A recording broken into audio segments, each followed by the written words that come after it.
All Time Dreams TV. Please subscribe and press bell icon and also like, share and comment. नशेड़ी बहू चंपा एक modern लड़की होती है।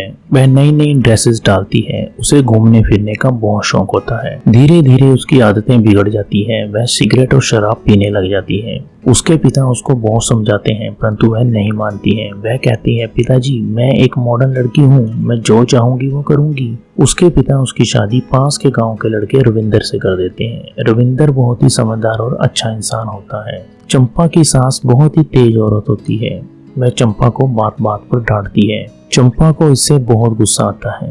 एक दिन वह चंपा से, चंपा तुम खाना ठीक से बनाया करो, मुझे तुम्हारे खाने में स्वाद नहीं आता। चंपा अपने मन में सोचती है, हाँ हाँ अब इस उम्र में तू ही स्वाद लेगी। चंपा अपनी सासू माँ से, हाँ हाँ सासू माँ आगे से मैं अच्छा खाना बनाऊंगी। चंपा अपने कमरे में छुप छुप कर शराब पीती है। एक दिन वह खाली बोतल छुपाना भूल जाती है।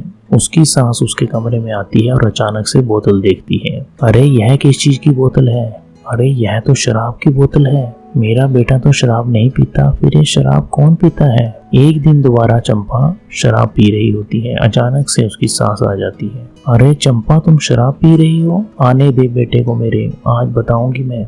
चंपा कुछ नहीं होता, मैं एक मॉडर्न बहू हूँ और कभी कभार थोड़ी बहुत शराब जब मेरी तबीयत खराब होती है मैं पी लेती हूँ। मॉडर्न लड़कियां शराब पीती हैं। एक दिन चंपा अपने घर के नौकर से कहती है, यह लो 1000 रुपए, यह कुछ दवाइयां लेकर आओ। नौकर कुछ दवाइयां लेकर आता है। वह नशे की दवाइयां लेती है। उसको लत लग जाती है। एक दिन उसका पति, चंपा मुझे पता लगा है तुम शराब पीती हो। अरे नहीं नहीं, वो मुझे डॉक्टर ने कहा था, मेरी तबीयत खराब थी, मुझे सर्दी लगी हुई थी, डॉक्टर ने कहा था तुम थोड़ी थोड़ी कभी कभार पी लिया करो जिससे तुम्हारी तबीयत दुरुस्त रहेगी। चंपा का पति, ठीक है ज्यादा मत पीना, इसकी लत मत लगाना तुम। अचानक एक दिन चंपा की तबीयत खराब हो जाती है। वह बेहोश हो जाती है। उसकी सासू माँ उसे हॉस्पिटल लेकर जाती है। डॉक्टर, अरे तुम्हारी हालत तो बहुत खराब है। डॉक्टर उसके टेस्ट करते हैं। डॉक्टर उसकी सास को बताते हैं, तुम्हारी बहू ड्रग एडिक्ट है, वह ड्रग्स लेती है।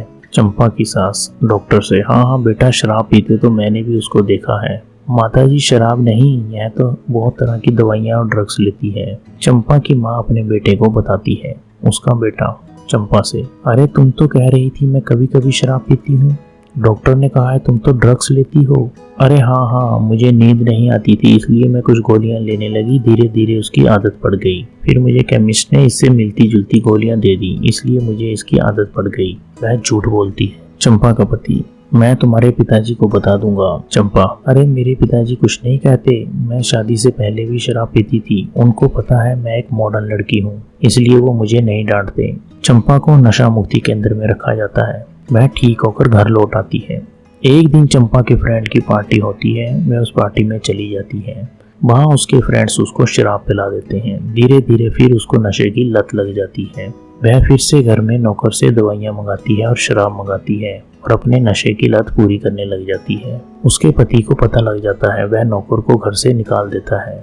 चंपा का पति, अब मैं तुम्हारा कुछ नहीं कर सकता, तुम्हें मुझसे या नशे से एक चीज को चुनना होगा। चंपा, ठीक है मैं सोचकर बताऊंगी। चंपा का पति चंपा के पिता को कहता है, मैं उसको सुधारने की कोशिश कर रहा हूँ, वह आपके पास आने की कोशिश करेगी, आप उसको मना कर देना और भेज देना, तभी वह सुधर पाएगी। उसके पिता ऐसा ही करते हैं। चंपा अपने पति का घर छोड़ करके अपने पिता के घर चली जाती है। उसके पिता, मुझे पता लगा है तुम नशे करती हो, ऐसी लड़की के लिए मेरे घर में कोई जगह नहीं है। चंपा दुखी होकर वहां से चली जाती है। वापस जाते जाते वह रास्ते पर जब जा रही होती है कुछ लड़के उसको छेड़ने लगते हैं। वह उससे बदतमीजी करने की कोशिश करते हैं। चंपा बड़ी मुश्किल से जान छुड़ाकर भागती है। वह अपने पति के घर चली जाती है। उसके पति, देखा मैंने कहा था ना कि गलत और नशेड़ी आदमी का कोई साथ नहीं देता। वह समझ जाती है कि उसका अकेले रहना मुश्किल है। वह अपने पति से प्रॉमिस करती है कि आगे से कभी नशा नहीं करेगी। उसके पति की समझदारी से वह सुधर जाती है। वह धीरे धीरे नशे छोड़ देती है और धर्म के मार्ग पर चलने लग जाती है।